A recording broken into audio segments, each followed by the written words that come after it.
my name is Pinky Ghelani and you are watching Pinky TV. Thank you for watching us this entire season. If you are on Facebook, make sure you let us know where you are joining us from. And if you're on YouTube, make sure you subscribe to this channel for more episodes like this. Welcome to What Women Want Online. This is the show where you get to meet incredible people who share stories of hope, resilience, and excellence. We are filming from the Social House in Nairobi, Kenya, and these conversations are brought to you by SBM Bank and Safaricom. If you're someone who wants to learn how to find joy in every aspect of your life, I suggest you stay right here. Sandy Thethy has spent 13 years developing her career in the creative industry. Her tireless efforts have paid off as her company, as well as her sister company, have amassed international awards for their work and is now comfortably seen as one of Kenya's leading interior design solutions specialists. Sandy also runs a blog called Taste Safari, a culinary travel website. She's a wife and a mum and is currently in the process of writing her own book. Sandy, is there anything that you cannot do? Thank you for that wonderful introduction. I'm so humbled and so grateful. It's so nice to see you. It's so nice that you're spending time with us. I've known you for a very long time, and it's amazing to see your career grow. You've grown from strength to strength, and despite all the naysayers, you've shown them who's boss. we got here eventually. Yes, we've got here eventually. Yeah. Amazing. Thank you so much. Okay, so you're a very creative person and you clearly love the kitchen. You love to create. Where did this come from? Is this part of your upbringing? Is this your mother's influence? So, wow, the entire creative field that I've been involved in for so many years now does stem from my childhood. I do remember when I was about 15 and, mom decided that we're really going to now jazz up the house. And I threw myself into it and I really never thought about it. The memory now does come back, but I was about 15 when I did my first interior design scheme for a very fussy client. I kind of went on with my life, professional life after that. Never really thought that it would become such a big part of who I am today. Wow, that's amazing. And I know that you enjoy pushing yourself. You are somewhat of a perfectionist. Where has this come from? And would you say that we as human beings can attain perfectionism, perfection? I'm always in search of that. And I think definitely that has really come from my father. He is a perfectionist till now. He's in his 70s, he's gone into photography, something he's always enjoyed as a creative his whole life. And he's a complete perfectionist with that as well. So I see a lot of myself in him and himself and me. I also then went on to marry a perfectionist. Oh, wow. So yeah, the male dominant figures in my life I've always been attracted to that. Okay. So yes, I think the important thing is to pursue perfectionism, because that is where people will value the work you do.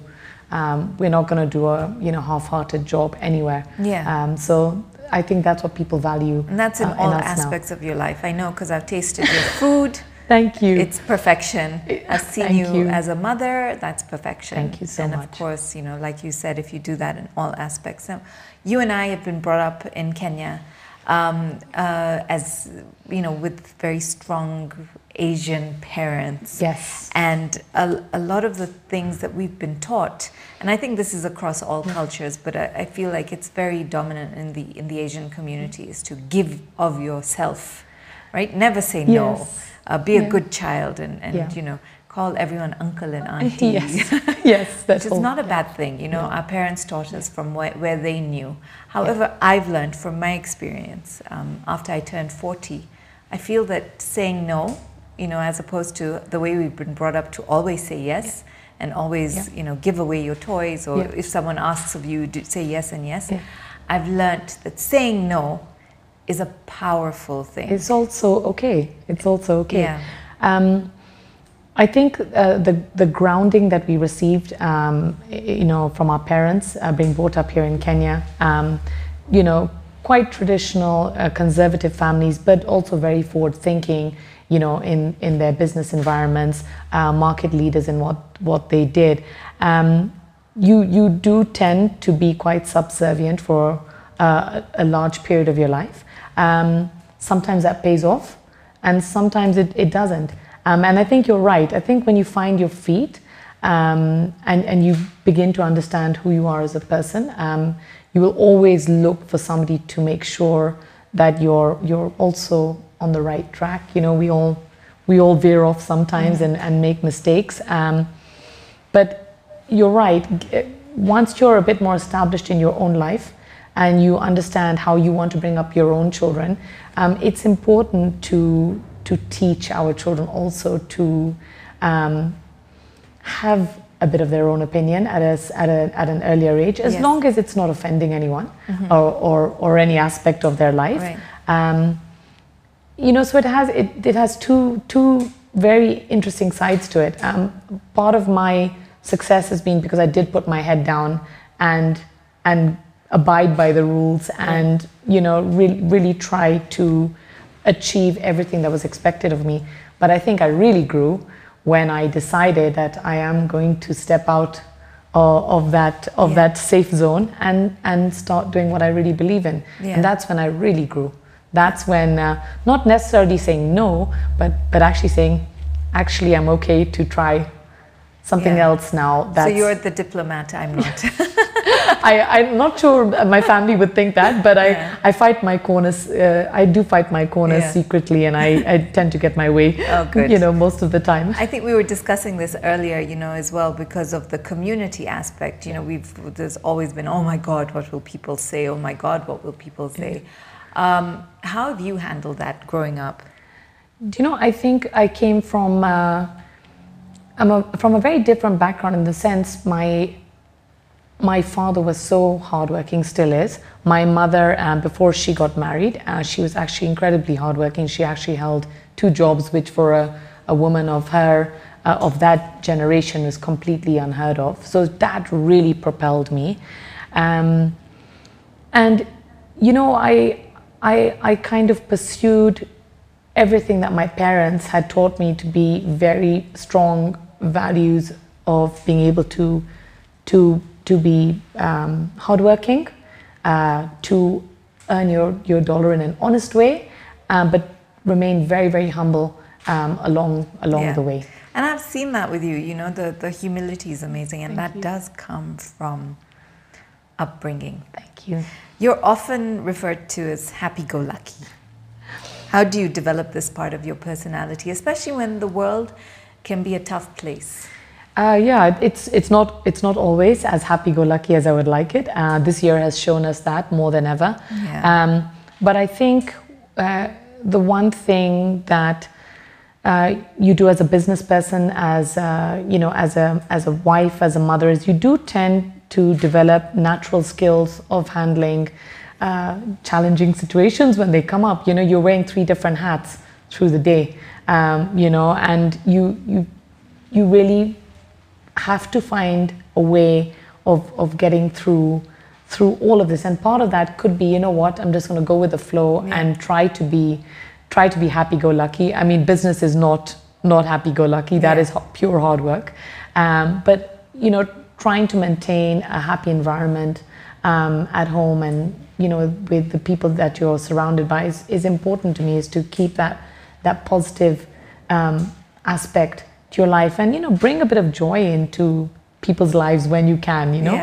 Whether that's having people over and cooking up a nice meal and opening quite a few bottles of wine, and just living, learning to also live each day. I think my husband really was influential in that, in helping me to not always focus on the 5-year plan and to let things, come. So I think I've eased off a little bit.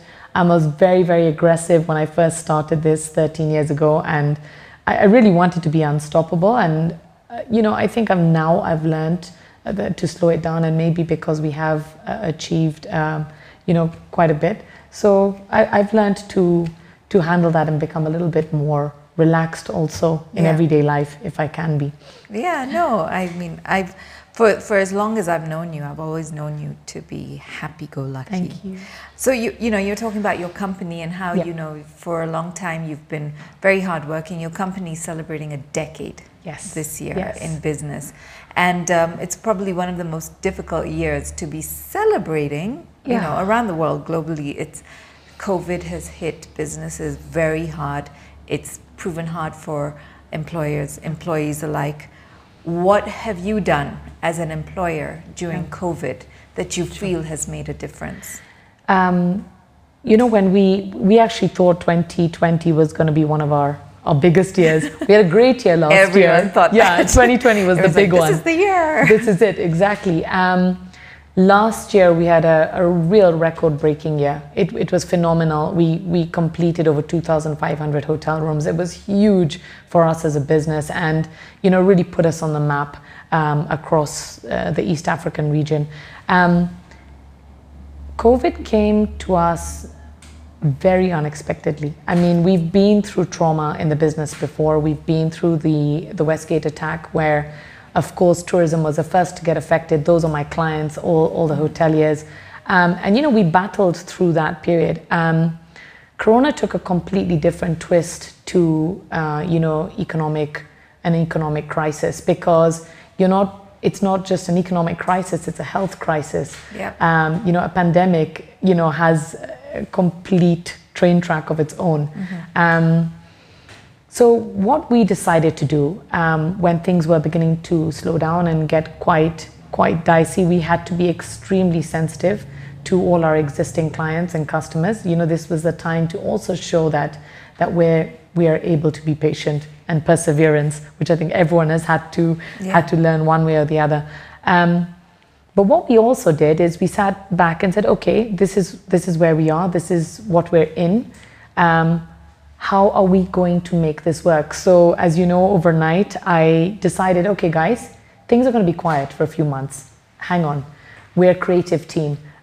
We've done everything under the sun that can be stitched on all our industrial machines.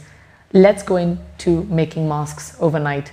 And you know, we did. We just overnight, we sat, we did a few sketches, we did a few samples, and then before you know it, I was launched. Yeah. And, you know, we threw ourselves into that. We really did. But it was important for me to make sure that this team understood that this studio they worked for was not just, you know, a hobby business. We're a serious outfit. We never closed a single day. We were very fortunate to be able to keep on all our staff till today, which has been a challenge, of course, as an employer.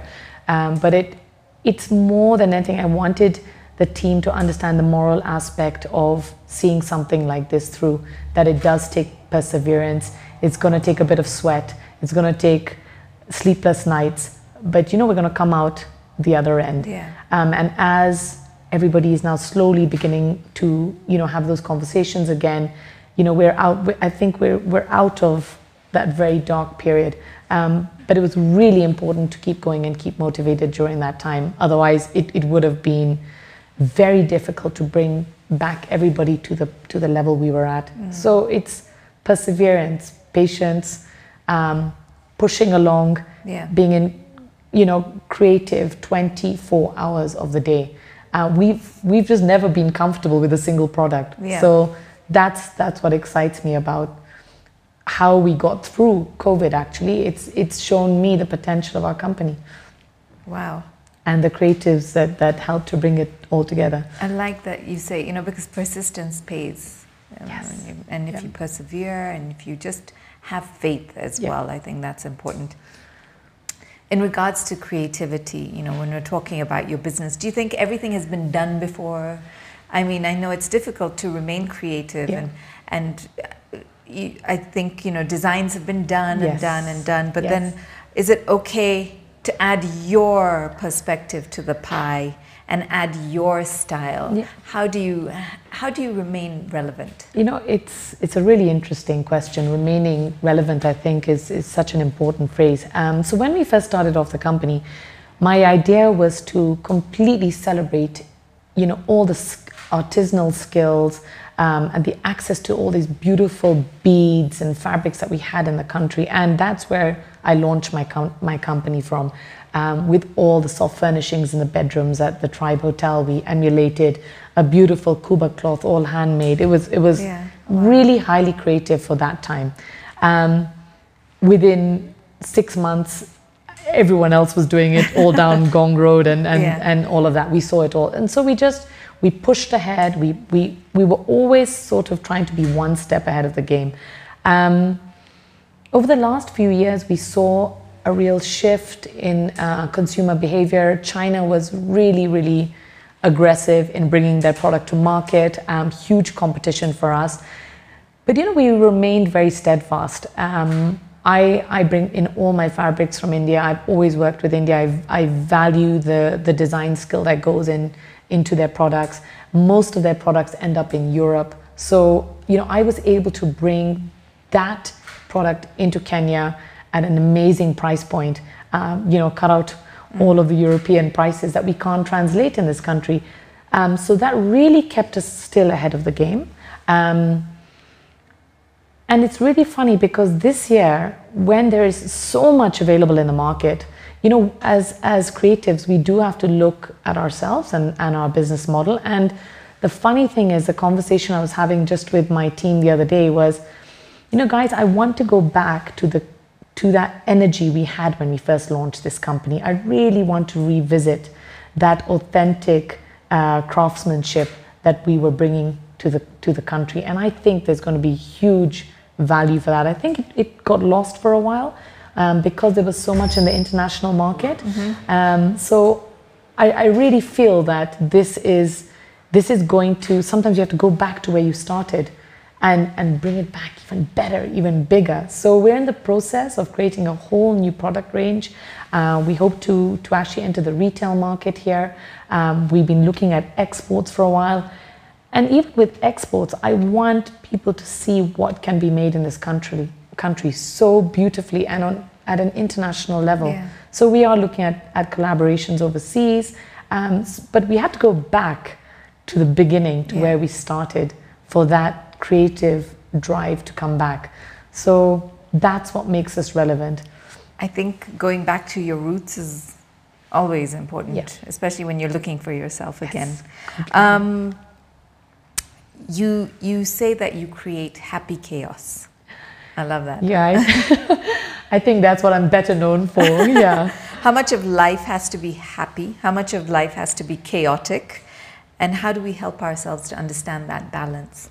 Yeah, I think children more than anything ground you in life, because you're answerable to very you're very important people, even beyond your parents and your partner.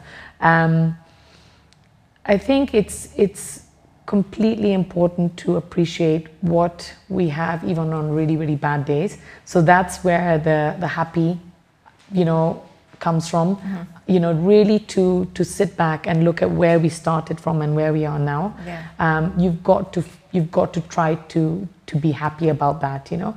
And then also teaching children to, you know, be happy in a situation. It's really important, you know. I mean, we've talked before about mental health and you know, so we have to be very aware that actually as a parent and even as a wife and, you know, even as you know, creative leader for my team, I really have to show my positive side as much as possible.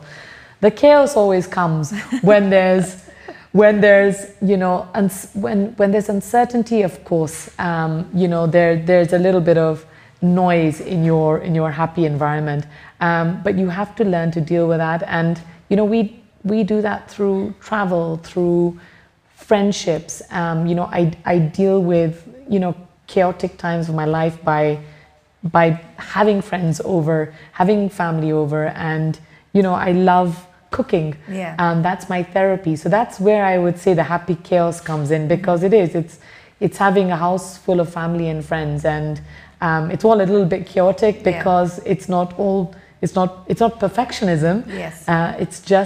It's that happy, chaotic environment that helps you forget maybe sometimes about your worries. Yeah, that's amazing. So when you talk about food, you say that you are a culinary curator, right? Yes. You know, you've spoken about, I love cooking, I know you do. What does a culinary curator do? You know, when I had to describe myself in the cooking world, I was like, oh, how do I'm not a trained chef. I'm a self-taught cook, mainly from my childhood. Of course, from my mother, who was a huge influence, an amazing cook.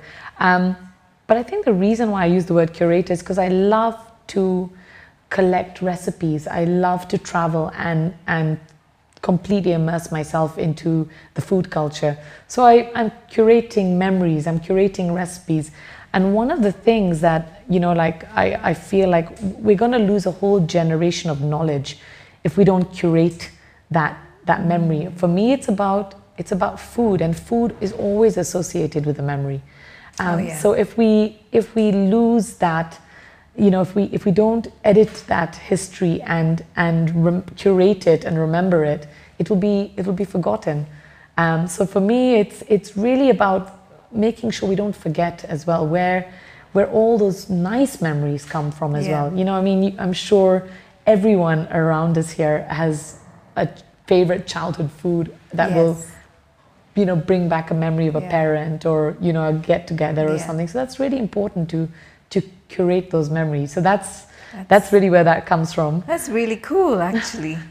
Wait, so for anyone who's watching, who's trying to do anything, whether it's be a writer, be a dancer, finding your purpose, a lot of us are waiting for the right moment. So let's say if I want to be a culinary curator, I'm waiting for the right kitchen or maybe the right blender or the right colored, you know, spatula, I don't know, you know. So when is the right moment? You know, it's something actually I've had to, you know, I've battled it for a while because I was always waiting for the right moment to launch my book, to launch my blog, to get out there and try to make a TV show. And I've really learned that, you know, maybe I overthink things, and, you know, that's that whole perfectionism thing. You know, nothing in life is going to be, you know, a straight walk in the woods. You know, so there is no real right moment. If you are confident enough and you believe in it enough, throw yourself into it. And, you know, with my cooking, I'd shelved that for a while. And this year has helped me to spend a bit more time looking at it again. And I'm thinking, what am I waiting for? You know, get yourself out there. If you've got a product or you've got a passion and you want to share it, stop overthinking it. I've done so much of that in my life, and I think if you get out there and it flies, then brilliant. You know, even if it doesn't, don't worry about it. Just keep going, and something will and you know, passion drives a business, and I really believe that. I know that when I started Savanna Desing Studio, it was from one little room with one machine and one tailor, and I really value where we started from to where we are now, but it's passion that drove it. You know, of course we had some knocks on the way, naturally, but passion, just go for it. I'm so glad you brought that up. So I was talking to you about this earlier. Elizabeth Gilbert, who's the author of Eat, Pray, Love, she's written another book. She's talked about shit sandwiches, right? Oh yeah. So when we're going towards our goals, or you know, there's the passion that we have. Whatever you're doing, she says, whatever you're doing, your purpose or your passion, you'll always have a shit sandwich served alongside with it. So, you know, when you're talking about when you started out in this one room, maybe that was the shit sandwich that you were served. For me, it's the love of doing this and the amount of shit sandwiches that I have been served. Oh my gosh, we need another 40 minutes. But then, you know, like, what would you say has been your shit sandwich in all that you've done so far? I think unfortunately you try not to think about these things, and you think it's something that was just a challenge on the way, and and you've overcome it. But of course, it teaches you so many lessons. I think the biggest hurdle was getting, the not really a community as such, even the business community and the field I was entering, to take us seriously. I really wanted this to be a huge success. I was determined to make sure that we're going to have a name in interior design in this country. And yeah, we took a lot of hits along the way. People that didn't believe that we were really doing the real thing, and we were actually had the capacity. Today we have the capacity to turn out 150 hotel rooms in a month, and I can say that with such confidence because we've done it. Mm-hmm. But we had a lot of competitors that weren't taking to us too nicely. Funnily enough, a couple of the big names in the hotel world that took a long time to get round to have been one of our most successful projects, like the Nairobi Serena last year.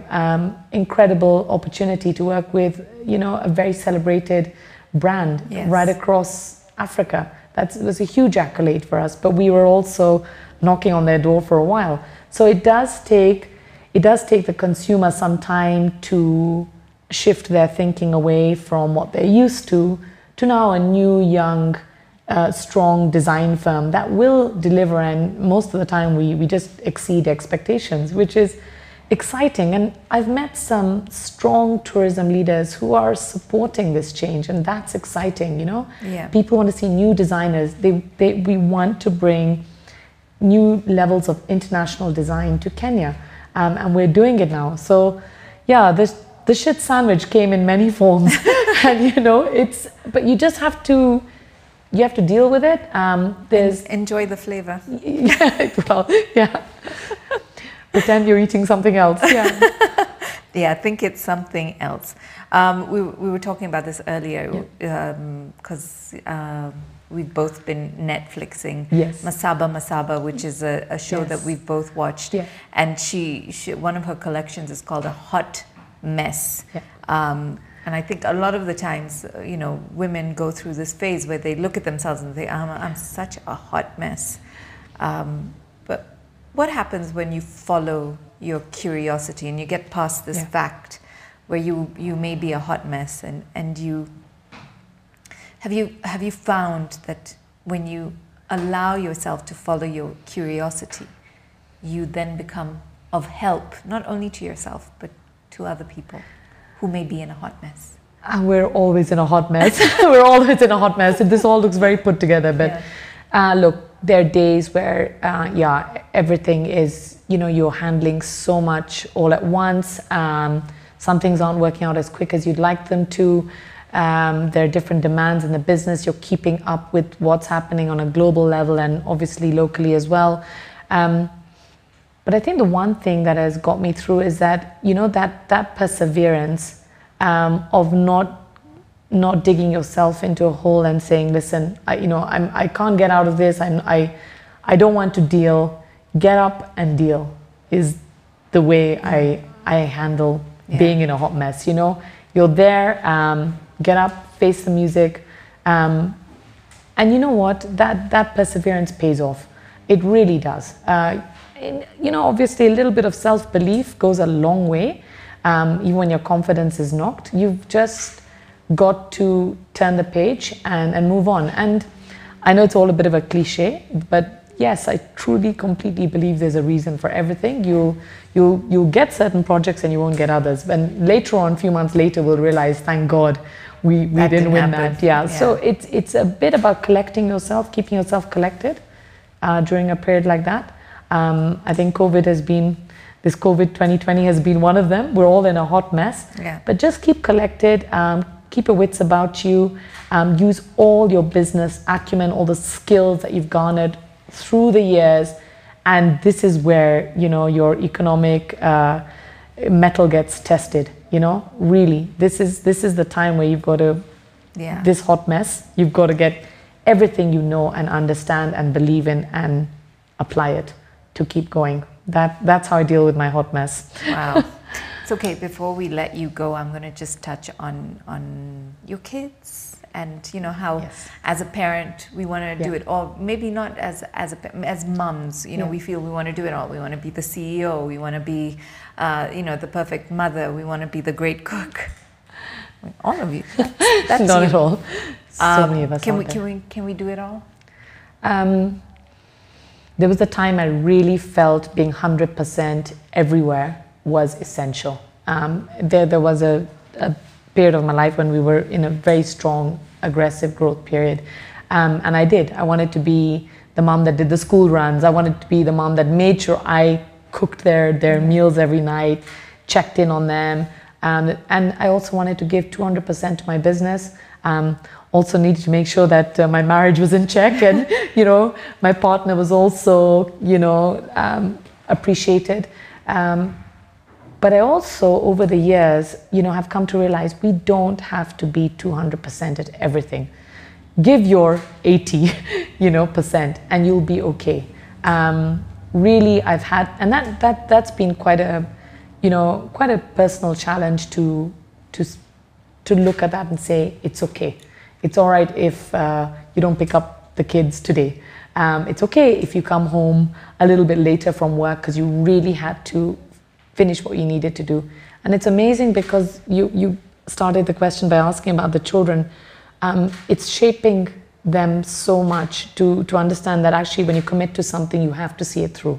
Don't just half-heartedly, do a job, because they see that in their parents. When we get into something, especially with work, it's got to be done. It's got to be finished properly. It's got to be perfected. And yes, mom will still be there. But I think it's important for an upcoming generation to also understand that, this is what real life is. You have to get up. You have to go to work. We don't know what the future holds for our children, but at least if we can teach them the simple principles of having determination to see a job through, it will get them through life. So, yeah, that's where I am with my kids right now. That's interesting. I wanted to ask you about the folly I see a lot of parents making, is that we feel our kids are an extension of us, which they are in essence, but then they will now fulfill our dreams. Oh, yeah. What's your take on that, Sandy? I think I'm quite traditional in the sense that yes, a strong educational background is super important. I mean, I had to leave Kenya as soon as I was married, and yes, I had to look for work out in the UK. Both myself and my husband started from there.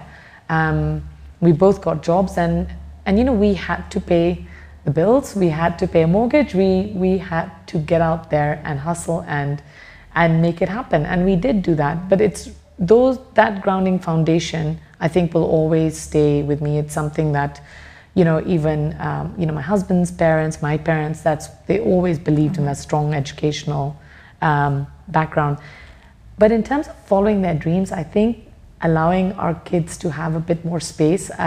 We definitely have gone beyond the whole, you have to be a lawyer, accountant, doctor. I think that's done and dusted now. As long as they're in a responsible, career, and that they're pursuing something that they know that they can also make a decent livelihood from, not compromise any of their values. That's really important. But yeah, I think it's important to support those dreams. My son is an amazing footballer. My daughter is an artist, very, very good artist. So where is that going to take them? And we just have to be there to guide them along their dreams, make sure they make responsible decisions. But yeah, look out of the box and support that creativity or whatever it is, whatever skill that your child is, good at. Yeah, good at. Just support it. Yeah. Let them. This is a great age for them to explore.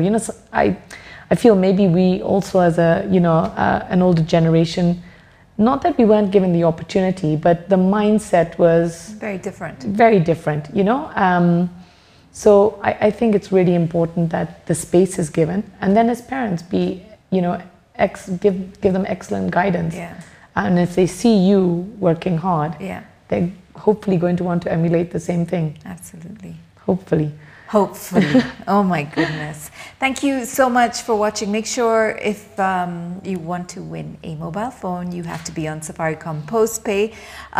What you have to do is dial *544# OK to join Postpay, and it gives you 15 GB of data. SBM is always thinking of you, their client. And did you know they have an extremely active women market? And that was set up to educate, empower, and protect the overall financial status of their women clientele. Sandy and I would love to hear from you. Definitely. We'd love to know what you thought of today's episode. Absolutely. And you know, all the different things that Sandy said and touched on. What do you think, and how will you apply it to your life? Sandy, thank you so much. Thank you, Pinky. For I'm sharing so your grateful. love and your light and your creativity. Thank you. And for your, you know, your love of this country, which is very, very obvious, and how you want to take it forward in the creative space. Thanks, Thank you for being here. So grateful. Thank you. So humbled and so grateful. Thank you, Sandy. On this show, we have conversations that aim to inspire, and we hope that it causes you to take a deep dive within yourself to find out who you are. Real power is always internal. Real power is self-love. Real power is from your core, and real power comes from authenticity. There's nothing like showing up as your authentic self. Find that person and show up as that person every day. The world will thank you for it. Thank you for watching, and we'll see you again soon. Bye-bye.